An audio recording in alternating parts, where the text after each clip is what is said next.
अगली सुबह जब पिंकी की आंख खुली तो उसने देखा कि चांदनी बेड पर नहीं थी। ये कहाँ चली गई? पिंकी ने चारों ओर देखते हुए खुद से पूछा और बेड से उठकर उसे तलाशने लगी, पर उसे वो कहीं नजर नहीं आई।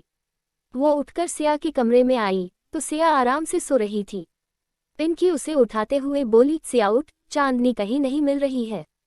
यही कहीं होगी, तू जाकर ढूंढना उसे। सिया ने इतना कहते हुए एक तकिया उठाकर अपने मुंह पर रख लिया तो पिंकी ने गुस्से में दूसरा तकिया उठाकर उसे मारा और वहां से जाते हुए बोली, ठीक है, मैं खुद ही ढूंढ लूंगी, तू सो। सिया को कोई फर्क नहीं पड़ा। पिंकी ने चांदनी को पूरे घर में ढूंढा पर वो उसे नहीं मिली तो वो बाहर लॉन में आई, पर चांदनी वहां भी नहीं थी। तभी उसकी नज़र समय पर पड़ी जो लॉन में ट्रॉली से फल और सब्जियां उतरवा रहा था। पिंकी ने उसके पास आकर पूछा, समय, तूने चांदनी को कहीं देखा क्या? नहीं, इतना कहकर समय ने ट्रॉली से सेब की टोकरी उतारी और एक नौकर को थमा दी। पास खड़ी पिंकी ने चांदनी को फोन किया तो चांदनी कॉल रिसीव करके बोली, हाँ पिंकी। चांदनी कहाँ है तू? मैं कब से तुझे ढूंढ रही हूँ।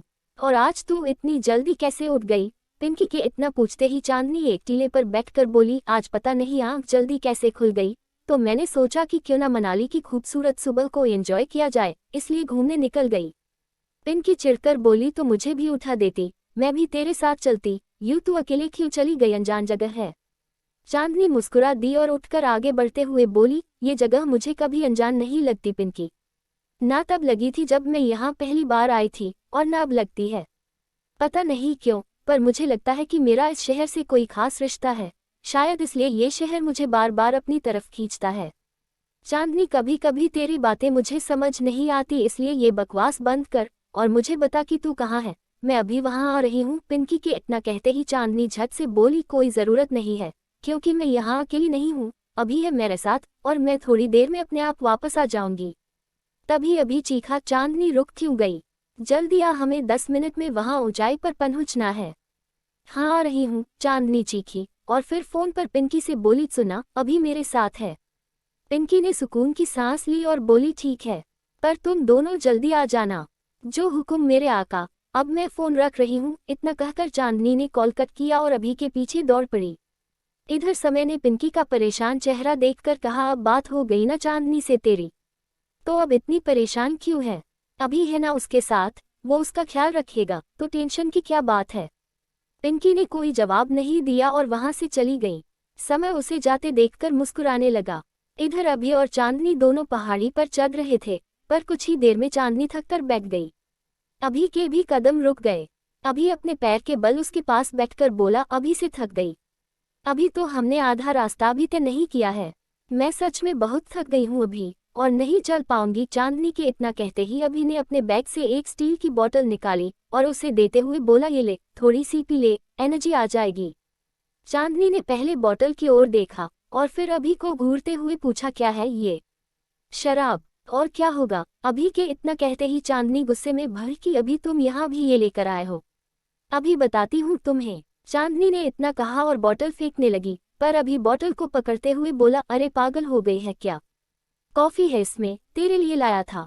उसके इतना कहते ही चांदनी ने उसके हाथ से बोतल छीनी और उसका ढक्कन खोलकर देखा तो उसमें सच में कॉफी थी। चांदनी के चेहरे पर मुस्कुराहट आ गई। उसने बोतल के ढक्कन में कॉफी निकाली और पीते हुए बोली, थैंक्स।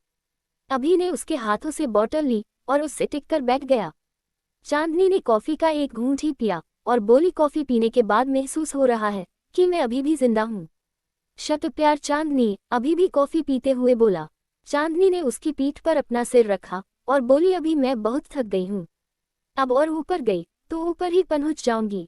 अभी उसकी बातें सुनकर मुस्कुराते हुए बोला, तू इतनी आसानी से मरने वालों में से नहीं है चांदनी, तू तो उन लोगों में से है जो मरने के बाद फिर से इस दुनिया में आ जाए। अब चल वापस चलते हैं, वरना आज अगर संगीत में तेरी परफॉर्मेंस बिगड़ी तो तू मुझे ब्लेम करेगी। इतना कहकर अभी उठकर खड़ा हुआ और उसने चांदनी की ओर अपना हाथ बढ़ा दिया। चांदनी ने मासूमियत से अपने दोनों हाथ उसकी ओर बढ़ाए और पैर पकड़ने लगी। अभी ने इरिटेट होकर बोतल अपने बैग में रखी और चांदनी की ओर पीट करके बोला, चल। चांदनी खुशी से उछलते हुए उसकी पीठ पर लग गई और अभी उसे उठाकर आगे बढ़ने लगा। तभी चांदनी ने पूछा, अभी तुझे वो लड़का राजीव कुछ अजीब नहीं लगता? अभी आगे बढ़ते हुए बोला, क्यों पूछ रही है? तुझे क्या शादी करनी है उससे? मैं क्या तुझे बेवकूफ़ नजर आती हूँ जो उस जैसे आदमी से शादी करूंगी? मैं तो बस इसलिए पूछ रही हूँ क्योंकि मुश्किलें तो इंसान की जिंदगी का हिस्सा होती है। अगर इंसान की जिंदगी में सब कुछ परफेक्ट हो तो फिर जिंदगी जीने का मजा ही नहीं आएगा। थोड़ा एडवेंचर, थोड़ा स्ट्रगल तो होना चाहिए ना। पर उसे देखकर तो लगता है कि वो अभी से जिंदगी से हार गया है। अभी ने उसे संभाला और आगे बढ़ते हुए बोला, तू उसे छोड़, अपनी सोच पहले से ज्यादा भारी हो गई है, अपना वेट थोड़ा कम कर और समोसे कचौरी खाना बंद कर दे। चांदनी गुस्से में बोली, ओए तू मेरे खाने को नजर मत लगा, समझा? खुद को देख, सांड की तरह हो गया है। चांदनी के इतना कहते ही अभी ने उसे बर्फ पर पटक दिया और गुस्से में बोला, अब खुद चल कर आ जाना। चांदनी का मुंह खुल गया पर अभी वहां से जाने लगा। चांदनी ने गुस्से में बर्फ का गोला बनाया और अभी के ऊपर फेंकने लगी। अभी ने भी गोला बनाकर चांदनी के ऊपर फेंक दिया। दोनों एक दूसरे पर बर्फ फेंकने लगे। तभी अचानक चांदनी का पैर फिसला और वो नीचे की ओर लुढ़कने लगी। अभी को हंसी आ गई पर वो उसकी मदद के लिए आगे नहीं बढ़ा और आहिस्ता आहिस्ता नीचे जाने लगा। चांदनी लुढ़कती हुई माता रानी के मंदिर के सामने आ गिरी। अभी आज तू गया काम से, इतना कहकर चांदनी उठकर खड़ी ही हुई थी कि तभी उसकी नज़र मंदिर पर पड़ी। वो एकटक उस मंदिर को देखते हुए आगे बढ़ने लगी। तभी उसे कुछ लोग गुस्से में तलवारें लिए मंदिर के अंदर से निकलते हुए नजर आए जो उसकी ओर ही बढ़ रहे थे। चांदनी की आंखें बड़ी बड़ी हो गई और उन लोगों ने चीखते हुए चांदनी पर तलवारों से वार कर दिया। चांदनी ने घबराकर अपने चेहरे पर अपनी बांह रख ली। ओए क्या हुआ? तभी अभी ने वहां आकर पूछा। उसकी आवाज सुनते ही चांदनी ने अपनी बांह आंखों से हटाई तो उसके सामने अभी खड़ा था। उसने घबराकर चारों ओर देखा पर उसे सिवाय अभी के कोई नजर नहीं आया। तभी अभी ने उसके कंधे पर हाथ रखकर पूछा, तू ठीक है चांदनी? मैंने अभी थोड़ी देर पहले कुछ लोगों को बहुत गुस्से में हाथों में तलवारें लिए मेरी तरफ आते देखा, उन सब ने मिलकर मुझ पर वार भी किया। चांदनी परेशान होकर बोली। तो अभी उसे एकटक देखने लगा पर फिर उसकी हंसी छूट गई। उसे इस तरह हंसते देख चांदनी बोली, मैं मजाक नहीं कर रही हूँ अभी, मैंने सच में ये सब देखा। अभी ने अपनी हंसी रोकी और बोला, चांदनी तेरी कसम, मैंने तेरी कॉफी में शराब नहीं मिलाई थी जो तुझे कॉफी पीते ही नशा होने लगा है और तू बहकी बहकी बातें करने लगी है। अब चल, मंदिर तक आ गए हैं तो माथा टेक लेते हैं। इतना कहकर अभी ने चांदनी की कलाई पकड़ी और मंदिर की ओर बढ़ने लगा। खुली आंखों से देखे अपने सपने की वजह से चांदनी अपना एक एक कदम डरते हुए उठा रही थी। मंदिर की सीढ़ियां चढ़ने से पहले उसने अपने जूते वहीं उतारे और सीढ़ियां चढ़ने लगी। सीढ़ियां चढ़ते हुए उसे कुछ धुंधली सी तस्वीरें नजर आने लगी। उसने अपनी आंखें बंद करके खोली तो उसे वो खुद लाल रंग की साड़ी में नजर आई। उसने सिर पर माता रानी की चुनरी डाल रखी थी और उसके चेहरे पर खुशी ही खुशी झलक रही थी। चांदनी खुद को वहां देखकर हैरान थी क्योंकि उसने आज तक कभी साड़ी नहीं पहनी थी। तभी चांदनी को दुल्हन की मांग में सिंदूर भरते हुए एक लड़का दिखाई दिया जिसका चेहरा उसे नजर नहीं आ रहा था। चांदनी ने झुककर उस लड़के का चेहरा देखने की कोशिश की ही थी कि तभी कोई उसकी बाह को टल्ला मारते हुए आगे निकल गया और चांदनी चौंक गई और उसे ऐसा लगा जैसे वो किसी गहरी नींद से जाग गई हो। उसने फिर से सामने देखा तो उसे सिर्फ माता रानी की मूर्ति और उस लड़के की पीठ दिखाई दी जो उससे टकराकर आगे गया था। लगता है काफी पुराना मंदिर है, तभी अभी चारों ओर देखते हुए बोला। चांदनी ने तुरंत अभी की ओर देखा और परेशान होकर सोच में पड़ गई। उसका सिर चकराने लगा था। उसने फिर से अभी की ओर देखा तो वो माता रानी के सामने अपनी आंखें बंद करके हाथ जोड़े खड़ा था। कौन था वो लड़का जिसे मैं अपने साथ देख रही थी? चांदनी ने मन ही मन खुद से ये सवाल किया ही था कि तभी उसकी नज़र अपने आगे खड़े उस लड़के पर पड़ी। वो और कोई नहीं, राजीव था। पंडित जी राजीव की ओर एक पत्तों से बना दोना बढ़ाकर बोले, ये लो बेटा, तुम्हारी माँ के लिए प्रसाद। राजीव ने दोना लिया तो पंडित जी उससे उसकी माँ का हालचाल पूछने लगे पर चांदनी अभी भी उससे हैरानी से एकटक देखे जा रही थी। राजीव पंडित जी से बात करके जाने लगा तो उसकी नज़र चांदनी पर पड़ी और उसके कदम वहीं रुक गए। दोनों कुछ देर एक दूसरे को एकटक देखते रहे पर फिर राजीव उसकी बगल से निकल कर चला गया। चांदनी पलटकर उसे देखने ही वाली थी कि तभी अभी ने उसके कंधे को छूकर पूछा, क्या हुआ, ऐसे क्यों खड़ी है? फिर से जागती आंखों से कोई सपना देखा क्या? चांदनी बिना कोई जवाब दिए अभी को देखने लगी। अभी ने अपनी गर्दन ऊपर उठाकर उससे इशारे में फिर से जानना चाहा कि सब ठीक है, तो चांदनी ने मुस्कुराने की कोशिश करते हुए हाँ में अपनी गर्दन हिला दी। उसने माता रानी की मूर्ति की ओर देखा और उनके सामने हाथ जोड़कर अपनी आंखें बंद की। अभी मुस्कुरा दिया। चांदनी मन ही मन बोली, जो कुछ मैंने इस मंदिर में खुली आंखों से देखा वो कोई सपना तो हो नहीं सकता, तो फिर क्या था वो? कौन थे वो लोग और मुझ पर वार क्यों किया उन्होंने? और वो लड़का जो मेरी मांग में सिंदूर भर रहा था, वो कौन था? और वो लड़का राजीव, जब से मैं उससे मिली हूँ कुछ अजीब से एहसास मुझे उसकी ओर खींच रहे हैं। क्या हो रहा है ये सब? क्यों हो रहा है? प्लीज मेरे सवालों के जवाब दीजिए माता रानी, प्लीज। प्रसाद बेटी। तभी पंडित जी उसकी ओर प्रसाद बढ़ाकर बोले। चांदनी ने तुरंत अपनी आंखें खोली और फिर प्रसाद लिया। चले चांदनी, अभी ने पूछा तो चांदनी ने आहिस्ता से हाँ में अपना सिर हिला दिया। तभी एक औरत पंडित जी की ओर थाल बढ़ाकर बोली, पंडित जी मैंने इस मंदिर के बारे में सुना था पर अब देख भी लिया। इस मंदिर में मांगी मेरी मन्नत पूरी हो गई है, इसलिए ये सुहाग का सामान माता रानी को अर्पण करने आई हूँ। लाओ बेटा। पंडित जी ने उसके हाथों से थाल लिया और फिर से बोले, बेटा अंदर जाकर ये सुहाग खुद अपने हाथों से माता रानी को अर्पण करो, तुम्हारा सुहाग हमेशा बना रहेगा। वो औरत मुस्कुरा दी और आगे बढ़ी। चांदनी ने उसकी थाल देखी तो उसमें लाल जोड़ा, लाल चूड़ियां, सिंदूर की डिब्बी, मंगलसूत्र, काजल, बिंदी, सुहाग का सारा सामान था। चांदनी चले तभी अभी ने फिर से पूछा। चांदनी उसके साथ जाने लगी पर सुहाग का सामान देखकर एक बार फिर उसे अपने सामने कुछ धुंधला धुंधला सा दिखाई देने लगा। उसे साफ नजर नहीं आ रहा था पर उसे एक जोड़ा माता रानी को सुहाग का सामान अर्पित करते हुए दिखाई दे रहा था। उसने आगे बढ़ते हुए अपनी आंखें बंद कर ली, जिसकी वजह से उसे नजर नहीं आया कि आगे सीढ़ियां हैं। उसने अपना एक कदम आगे बढ़ाया तो वो गिरने लगी। अभी उसे संभाल पाता उसके पहले ही राजीव ने उसे पकड़ लिया। चांदनी कुछ हैरान सी, कुछ परेशान सी उसे देख रही थी। वही हालत राजीव की भी थी। तभी अभी ने चांदनी को पकड़ते हुए पूछा, तुझे चोट तो नहीं लगी? राजीव ने तुरंत चांदनी को खुद से दूर कर दिया। थैंक्स, अभी राजीव से बोला, पर राजीव बिना कोई जवाब दिए फिर से मंदिर में चला गया। सच में अजीब आदमी ही है। चल, अभी ने चांदनी की कलाई पकड़ते हुए कहा और उसे वहां से ले गया। राजीव मंदिर में आकर पंडित जी से बोला, पंडित जी सिया की बारात कल ठीक 8 बजे पहुंच जाएगी, आप उससे पहले पहुंच जाएगा? हाँ बेटा, मैं 7 बजे की आरती होते ही वहां आ जाऊंगा। तुम सिया की माँ से कह देना कि सामान की जो लिस्ट मैंने भेजी है वो सारा सामान मंगवा ले, कोई सामान रह ना जाए।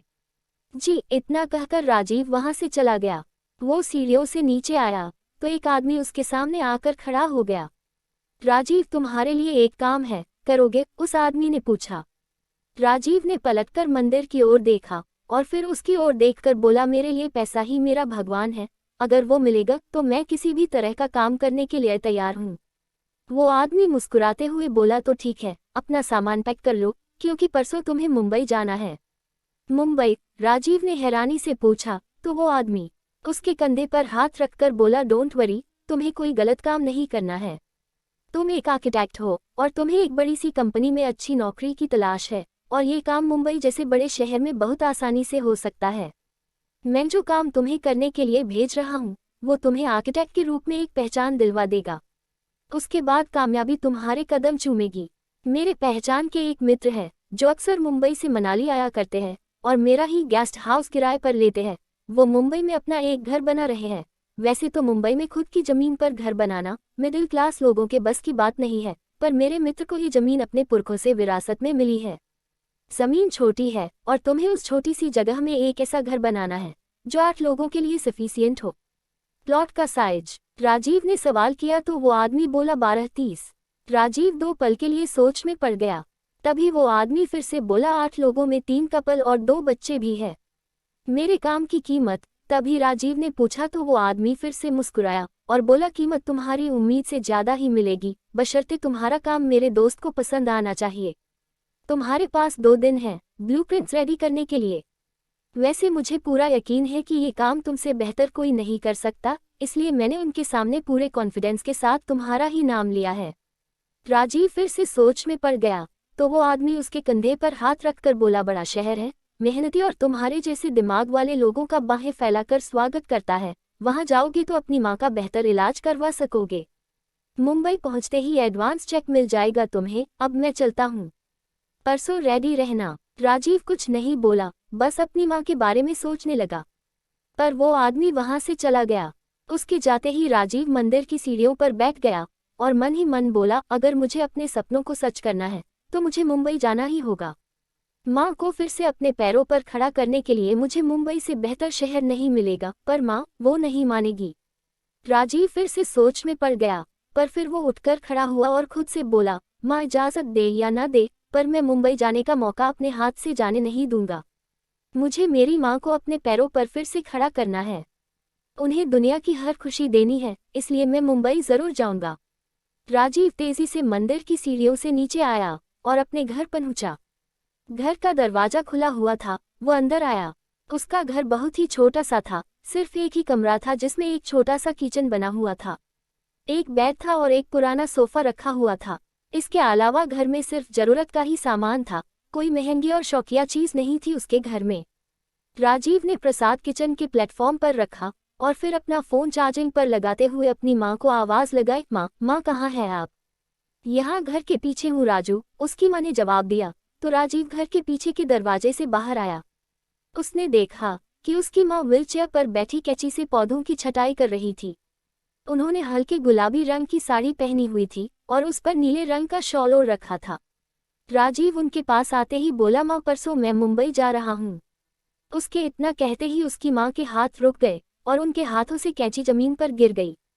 राजीव फिर से बोला, श्याम मामा जी ने मुझे मुंबई में एक काम बताया है जिसे करने का मैंने उनसे वादा भी कर दिया है, इसलिए अगर आप मुझे रोकेगी तो भी मैं वहां जरूर जाऊंगा। कहीं नहीं जाएगा तो? उसकी माँ ने बिना उसकी ओर देखे कहा और जमीन पर पड़ी कैंची उठाने की कोशिश करने लगी। राजीव ने तुरंत उन्हें कैंची उठाकर दी और बोला, माँ आपने मुझे आर्किटेक्ट बनाने के लिए अपनी पूरी जिंदगी दे दी और इस व्हीलचेयर पर बैठ गई, पर इतनी पढ़ाई करने के बाद भी आपने मुझे कभी इस शहर से बाहर जाने की इजाज़त नहीं दी। जब से मैं अपनी पढ़ाई खत्म करके लौटा हूँ, इस शहर में खुद के लिए एक ढंग की नौकरी तक तलाश नहीं पाया हूँ। तू जो काम कर रहा है उसमें हम दोनों का गुजारा आराम से हो जाता है। 2 वक्त की रोटी से ज़्यादा मुझे और कुछ नहीं चाहिए, इसलिए तुझे इस शहर से बाहर जाकर नौकरी करने की कोई ज़रूरत नहीं है। राजीव की माँ पौधों की छटाई करते हुए बोली। उनकी बातें सुनकर राजीव को बहुत गुस्सा आया। उसने उनके हाथों से कैंची छीनी और गुस्से में उसे फेंक दी। राजू, ये क्या बदतमीजी है? राजीव की माँ गुस्से में चीखी, पर राजीव को उनके गुस्से से कोई फर्क नहीं पड़ा और वो बोला, अगर मुझे पता होता कि इतनी पढ़ाई करने के बाद भी मुझे सिया की फैमिली की चाकरी करनी होगी तो आपकी कसम, मैं कभी पढ़ाई नहीं करता। उसकी माँ ने अपने गुस्से को कम किया और फिर बोली, राजू तुझे अच्छे से पता है ना कि तेरे अलावा मेरा कोई नहीं है, तो मैं आपको छोड़कर कहाँ जा रहा हूँ माँ? राजीव उनके पैरों में बैठकर बोला।